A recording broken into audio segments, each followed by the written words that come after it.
Good morning everyone. तो एक बार फिर से हमारे वीडियो में स्वागत है। तो कैसे हैं आप लोग। आज का हमारा टॉपिक है विज्ञान। सबसे पहले बिहारी एजुकेशन में आपका स्वागत है। मैं दो क्लास से लेकर के 6 क्लास के उन बच्चों के लिए विज्ञान लेकर आया हूं कि आप इसके अंदर विज्ञान से जुड़ी जो कोई भी बातें होगी मैं उसको आपको काफी ज्यादा आसान भाषा में समझाने का प्रयास करूंगा। तो आज का हमारा अभ्यास है कि भोजन कहाँ से आते हैं और पौधा के बारे में पढ़ेंगे, इसके साथ ही जंतु के बारे में पढ़ेंगे और इसके साथ मैं इस चैप्टर में जो कुछ भी हुआ उसका डिस्कशन मैं एक बार में कर लूंगा। यहाँ तक समझ गए। आगे हम चलते हैं कि भोजन। आगे हमारा है भोजन। तो अगर आप लिखना चाहते हैं तो लिख लीजिए। भोजन वैसा पदार्थ है जिसे खाने से हमारे शरीर में ऊर्जा प्रदान करता है। जो खाने के बाद हमारे शरीर में ऊर्जा प्रदान करता है उसे भोजन कहते हैं। या लिखिए वैसा पदार्थ जो खाने के बाद हमारे शरीर में ऊर्जा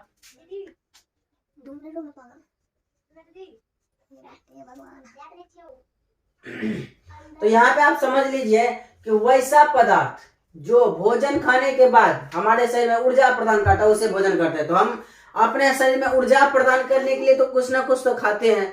दैनिक क्रम में जो कुछ भी खाते हैं, जैसे किसी दिन रोटी सब्जी खा ले, किसी दिन रोटी साग खा ले, किसी दिन चावल दाल खा ले, तो किसी दिन मछली चावल खा लिए। तो इस तरह से हमारे शरीर में ऊर्जा लेने के लिए हम दैनिक जीवन में कुछ ना कुछ खाते रहते हैं, यानी रोज खाते हैं, सुबह शाम दोपहर। तो ये हो गया। तो अब हम इसके बारे में जानेंगे ये आता कहाँ से है। हम जो भोजन खाते हैं हमारे शरीर में जो ऊर्जा बनती है जो खा करके, वो आता कहाँ से है। तो वो आता है पेड़ पौधे से। यानी कहेंगे भोजन कहाँ से आता है, तो ये आता है कहाँ से, पेड़ पौधे से और जंतुओं से आता है। ठीक है, यानी कि जंतुओं से आता है। ठीक है, यहां तक आप समझ गए। अब यहां तक हम तो पता है कि पेड़ पौधे से आता है, जंतु से भी आता है। जंतु से क्या आता है मैं इसके बारे में आपको बताऊंगा कि जंतु से कभी कभी क्या होता है। किसी दिन हम जिस दिन चावल दाल खाते हैं उसके बाद हमको जब मीट मछली खाने का जब मन करता है तो हम मीट मछली भी खाते हैं। समझ गए ना। तो जंतु से ही हमको मिलता है मीट, मांस और मछली और वो अंडा। ठीक है ना। आगे बढ़ते हैं। आगे पौधे के बारे में हम जानेंगे। हमारे दैनिक जीवन में हम पौधे के 2 भाग खाते हैं, कभी कभी 3 भाग भी खाते हैं। तो पौधे के कौन कौन से भाग खाते हैं आइए इसके बारे में जानते हैं। कभी कभी आप ध्यान दीजिएगा कि हम कभी का पौधे का अग्र भाग खाते हैं या पौधे का नीचे वाला भाग खाते हैं, मूलकंद जिसे कहते हैं, और कभी पौधे का बाह्य भाग खाते हैं। तो अभी हम उसके बारे में जानेंगे। ठीक है, चलिए अब हम बात कर लेते हैं खाद्य सामग्री और उनके स्रोत। ठीक है, स्रोत, भोजन के स्रोत। ठीक है, भोजन के स्रोत अन्य सारे हैं, बहुत प्रकार से भोजन के स्रोत आते हैं। जैसे मैंने बोला पेड़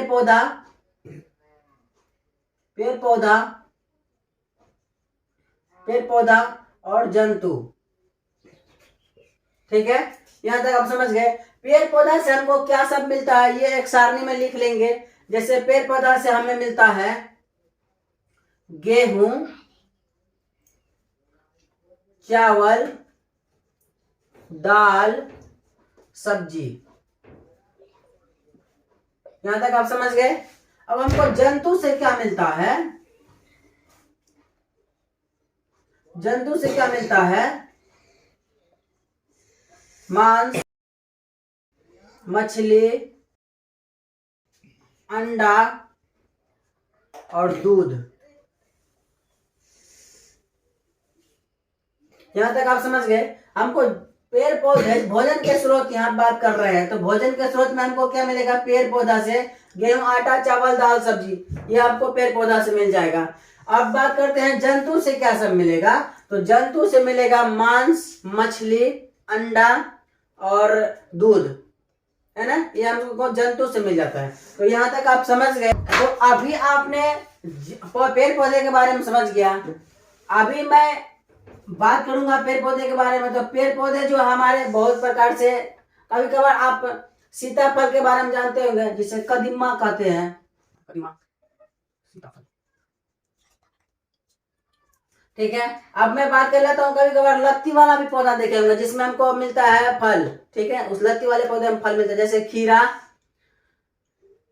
कदीमा, जिसको हम सीताफल कहते हैं। और इसके साथ ही हमको बहुत सारा मिलता है, कद्दू भी मिलता है, झींगा भी मिलता है। तो ये सब हमको लत्ती वाला पौधा मिल गया, ठीक है ना। अब क्या होता है कि सीताफल का जो पौधा होता है, इसका हम फूल भी खाते हैं। इसका फूल भी हम भोजन के रूप में खाते हैं। उसका जो फूल होता है वो, उसका एक प्रकार से बोलो तो कचरी बना के खाने में काफी ज्यादा मजा आता है, ठीक है। आगे बढ़ते हैं। अब हम बात कर लेते हैं कीट का। तो कीट भी हमारे भोजन बनाने में, कीट भी हमें बहुत ज्यादा मदद करता है। तो अब बोलो कीट कौन है? तो कीट का अगर बात करें तो कीट बोलते हैं मधुमक्खी को। मधुमक्खी एक प्रकार से कीड़ा मकोड़ा है। वो क्या करता है कि फूल जो सुंदर सुंदर से सुबह सुबह में फूल खिले होते हैं, उसमें से जा करके वो मकरंद चूसती है। और वो मकरंद क्या करता है कि अपने छत्ते में मकरंद को जमा करती है, ठीक है। इस तरह से गाछ में लगा होता है, पेड़ में इस तरह से छत्ता लगा रहता है। और वो मकरंद क्या करता है कि फूल को ला करके मकरंद इस छत्ते में जमा कर दिया। जमा करने के बाद वो कुछ दिन रहने के बाद वो रस में बदल जाता है, वो मीठा हो जाता है। यहाँ तक आप समझ गए। आगे बढ़ते हैं। तो इस तरह से कीट हमें मदद करती है। अब हम बात कर लेते हैं जंतु के बारे में, ठीक है। जंतु 3 वर्गों में बांटा गया है। यहाँ तक आप समझ गए। या अब मैं जंतु के बारे में पढ़ रहा हूं कि जगत में जंतु को 3 वर्गों में बांटा गया। कितने वर्गों में? 3 वर्गों में। एक है शाकाहारी, दूसरा है मांसाहारी जंतु, और तीसरा है सर्वाहारी जंतु। चलिए ध्यान दीजिएगा, ये मेन टॉपिक है। मैं आपको चाहूंगा कि काफी ज्यादा आसान भाषा में आप समझ सके, और उस जितने भी सिलेबस के क्वेश्चन हैं वो आपके दिमाग से निकले नहीं, ठीक है।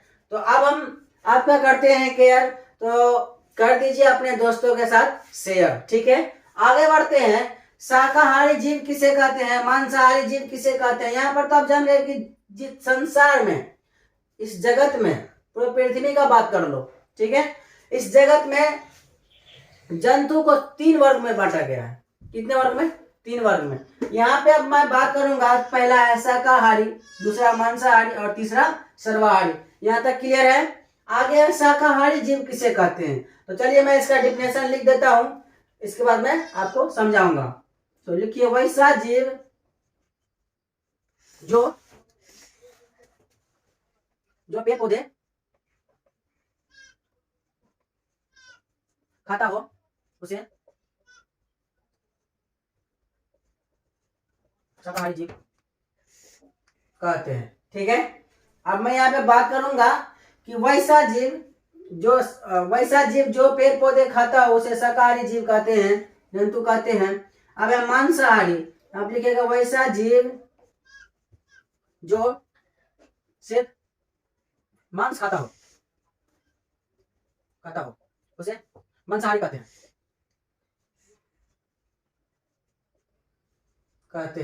यहाँ तक क्लियर है? अब सर्वाहारी किसे कहते हैं? लिखिए, वैसा जीव जो पेड़ तथा जंतु दोनों खाते हैं उसे सर्वाहारी कहते हैं। यहां तक क्लियर है? ध्यान में रखिएगा। अब मैं इसको एक बार रिपीट कर दूं कि जगत में जंतु को 3 वर्ग में बांटा गया है, ठीक है। पहला है शाकाहारी। शाकाहारी किसे कहते हैं?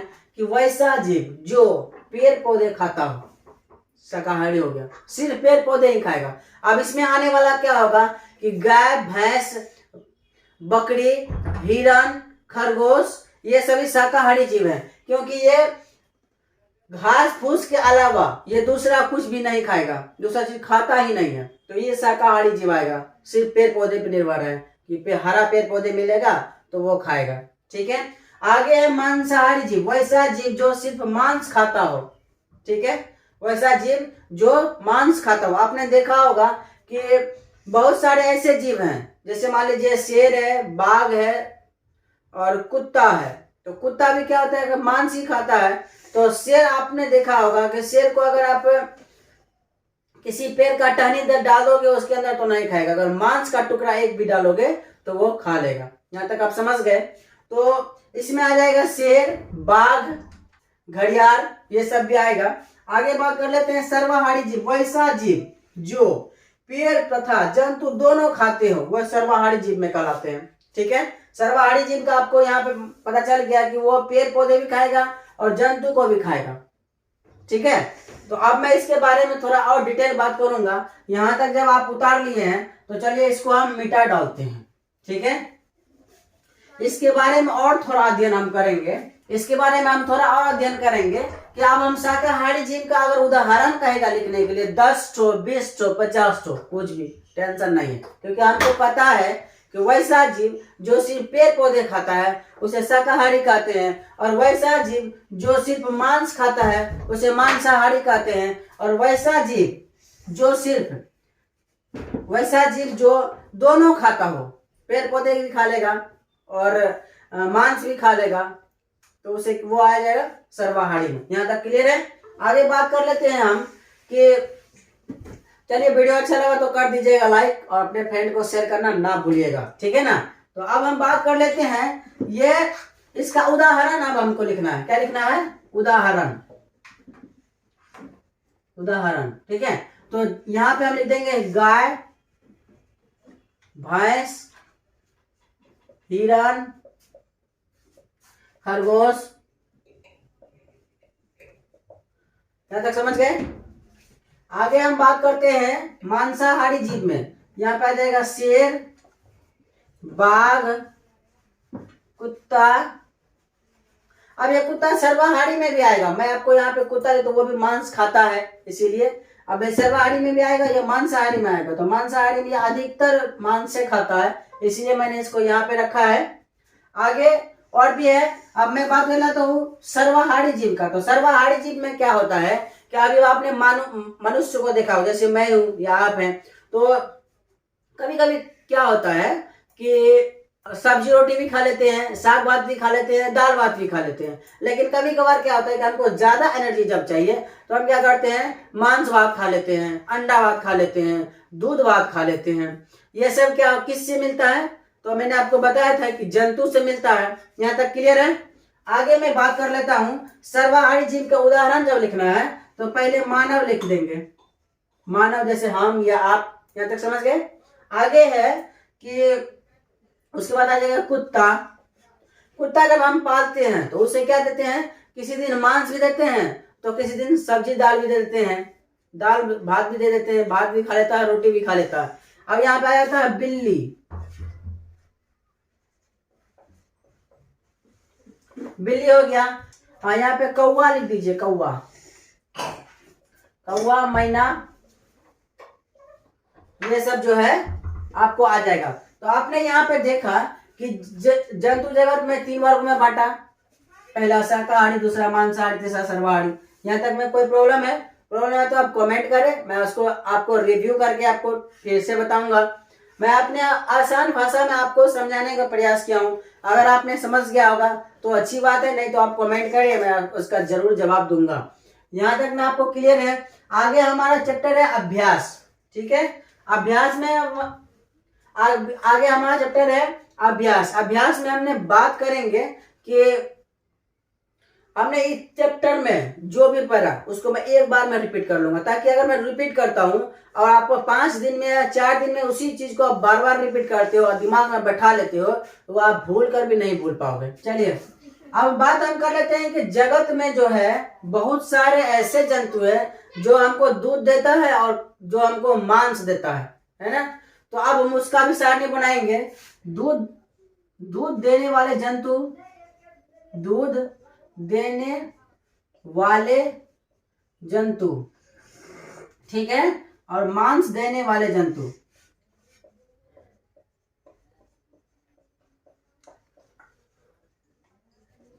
ठीक है, तो अब हम ये दो इसलिए लिखा कि जंतु के बारे में हम पता कर रहे हैं, तो जंतु के बारे में और क्यों नहीं पता कर ले। ठीक है, तो जंतु के बारे में हम ये पता कर रहे हैं कि 3 वर्गों में बांटा गया है, तो इसमें भी और पता करेंगे ना कि कौन जंतु दूध देता है, कौन जंतु मांस देता है, कौन जंतु अंडा देता है। समझ गए ना। तो यहाँ पे देखेंगे अंडा देने वाला जंतु। ठीक है ना, यहाँ तक क्लियर है। मैं कोई किताब से नहीं पढ़ा रहा हूँ, ये तो आप जैसे जैसे जैसे मेरा टॉपिक बढ़ता जा रहा है वैसे वैसे हम भी बढ़ते जा रहे हैं। ठीक है ना, मैं किसी चीज का देख नहीं, मैं आपको धड़ल्ला ऐसे पढ़ा रहा हूँ, ऐसे आप भी पढ़ो, ताकि आपको भी कोई क्वेश्चन पूछ दे कि 10 अंडा देने वाला जीव का नाम बताओ, तो आप कह दोगे क्या, मुर्गी, बत्तख, मैना, कौवा, कबूतर। हो गया ना, ये आपका 10 क्या 15 यो लिख दोगे आप। ठीक है ना, अंडा देने वाला जीव कहेगा तो आप कहेगा मांस देने वाला जीव का नाम बताओ, तो मांस में आएगा बकरी, मुर्गी, इस सबका मांस खाते हैं ना। तो क्लियर है। आगे है दूध देने वाला जंतु, तो गाय, भैंस, बकरी, कुत्ता, बिलाई, ये सब क्या है, दूध देते हैं। यहाँ तक क्लियर है ना, समझ गए ना। आगे हमारा अभ्यास है। यह अभ्यास मैं आपको इसलिए बता रहा हूँ कि मैंने पीछे जो पढ़ा, कभी कभार क्या होता है आप लोगों के दिमाग से निकल जाता है, तो मैं उसको एक बार फिर से रिपीट करता हूँ। रिपीट मैं इसलिए करता हूँ कि भोजन क्या है, वैसा पदार्थ जिसको खाने से हमारे शरीर में एनर्जी आता है, ऊर्जा आता है, ताकत आता है, उसे हम भोजन कहते हैं। अब ये भोजन आता कहाँ से है, भोजन आता है पेड़ पौधे से, जीव जंतु से। ठीक है ना, लेकिन उसका पेड़ भोजन का मुख्य स्रोत है पेड़ पौधा। ठीक है ना, पेड़ पौधा इसलिए है क्योंकि हम जिस जंतु को खाते हैं वो जंतु भी उस पर डिपेंड है। आगे हम पढ़ेंगे। ठीक है ना, वो जंतु उस पर डिपेंड क्यों है, क्योंकि वो उसी को खा के तो हमारा शाकाहारी जीव है ना, वो उसी को खा के तो आगे हमको मांस देता है बड़ा होकर के। यहाँ तक कोई दिक्कत है। आगे बात करते हैं पौधे के बारे में। तो पौधा, हम पौधा के बहुत सारे भाग खाते हैं। पौधा क्या है, पौधा स्वपोषी है। ठीक है ना, ये स्वपोषी परपोषी भी आगे हम पढ़ेंगे। ठीक है, अगले चैप्टर में। फिलहाल हम जिस चैप्टर में उसी का बात कर रहे हैं। तो अब जंतु के बारे में और कीट के बारे में, तो कीट पतंग भी बहुत प्रकार के होते हैं। यहाँ तक क्लियर है। आगे बात कर रहे हैं बहुत सारे कीट क्या होते हैं, हमारे लिए फायदेमंद होते हैं, तो बहुत सारे हमारे लिए नुकसान होता है। तो फायदेमंद वाला जो कीट होता है वो तो मैं आपको बता ही दिया कि अगर हम फसल में कभी कभार खेतों में फसल लगाते हैं तो उसके लिए हमको कीट की आवश्यकता पड़ती है। खेतों को चालने के लिए, खेतों को हल्का करने के लिए, उसका मट्टी हल्का रहेगा तो हमारे खेतों में फसल अच्छा लगेगा। और बहुत सारे कीट क्या होते हैं कि हमने कभी घर में अपने शहद खाया होगा, वो शहद आता कहाँ से है, तो वो शहद हमें मधुमक्खी ला के देता है। और मधुमक्खी शहद कैसे जमा करता है, तो मधुमक्खी शहद जमा ऐसे करता है, एक सुबह सुबह आपने देखा होगा कि बहुत सारे फूल पे मधुमक्खी रहती है बैठा हुआ, तो वो सुबह सुबह जो है फूल मधुमक्खी क्या करती है, उससे छोटे छोटे मकरंद निकलती है, पराग निकलती है, उस पराग या मकरंद को लेकर के अपने छत्ते में जाके जमा करती है। और जमा करने के बाद मकरंद को ही मीठा रस कहते हैं। ठीक है ना, वो मीठा ही होता है। तो वो अपने पैरों में फंसा करके आता है और छत्ता में जमा करता है, बहुत ज्यादा हो जाता है तो वो रस के रूप में ले लेता है। यहाँ तक आप समझ। अब जंतु के बारे में, जंतु जगत में, इस संसार में जंतु 3 वर्ग में बांटा गया है, शाकाहारी, मांसाहारी, सर्वाहारी। ये जान गए, जो पेड़ पौधा खाएगा उसे शाकाहारी कहेंगे, साधारण भाषा में, कोई टेंशन नहीं, रिलैक्स मूड में होके पढ़ो, कोई आपको कॉपी कलम का भी जरूरत नहीं पड़ेगा। लेकिन अगर जरूरत पड़ेगा तो उतार लो, एक दो फिर रिपीट कर लो, 1-2 बार। हमारा वीडियो हर एक दिन के बाद एक दिन आता है, यानी एक दिन गैप करके एक दिन, क्योंकि अगर कोई बच्चा छूट गया पढ़ने के लिए तो वो एक दिन जो गैप मैंने किया तो वो दूसरा दिन उसे पढ़ सकता है। तो हमारा ऑफलाइन भी क्लास चालू है और यहाँ पे 3 वर्गों में बांटा गया है।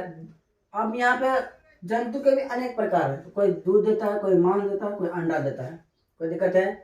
तो शाकाहारी जीव हो गया जो पेड़ पौधे खाता है, मांसाहारी जीव हो गया जो सिर्फ मांस खाता हो, और सर्वाहारी जीव हो गया जो दोनों खाता हो, पेड़ पौधा भी खाएगा। और इसका मैं उदाहरण भी आपको दे दिया हूँ। यहाँ तक समझ गए? कोई दिक्कत है? अभ्यास आपका क्लियर हो गया। इसके बाद जो हमारा चैप्टर है वो है भोजन का घटक। भोजन के घटक, इसके बारे में हम अगले चैप्टर में पढ़ेंगे। तो मिलते हैं अगले वीडियो में, तब तक के लिए जय हिंद।